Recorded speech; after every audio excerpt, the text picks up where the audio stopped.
Amerikan təhsil sistemində çətin tərbiyə olunan şagirdlərlə necə davranırlar? Bugün sizinlə möhtəşəm bir filmi müzakirə edəcəyik. The Ron Clark Story və ya türk dilində Süper Öğretmen filmi, hansı ki bu hekayə əslində olmuş hekayədir.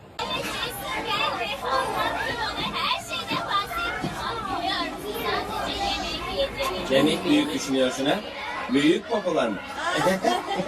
Annesini düşünüyor olmasın? Fake risk. Yerlerinize oturun. Burada nələr görürük? Burada ilk dərsdən müəllimin əslində dəyərlərini ötürməsini görürük və bu dəyərləri qayda olaraq sinifə tətbiq eləyir. İkinci kural, birbirimize saygı duyacağız. Birbirimizə hörmət edirik. Hey, bana Yeni efendim dəyərlər diyeceksiniz. və o dəyərlərə sahib olmasalar bilir ki, problemlər yaşayacaq. Və bana efendim deyəcəksiniz. Yəni ki, mister deməlisiniz mənə. Bu da çox vacib məqamdır. Aptal, salak ya da ahbap değil.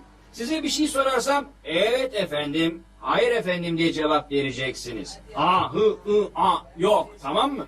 Size izin verilmedikçe konuşmayacaksınız ve ben konuşurken gözleriniz bende olacak, başka bir yerde değil. Üçüncü kurala gelince.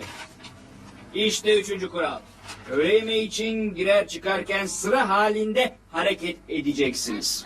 Sırada getməliyik. Əslində bu sıra qaydasını bizim də müəllimlərimiz tətbiq eləsələr çox yaxşı olar.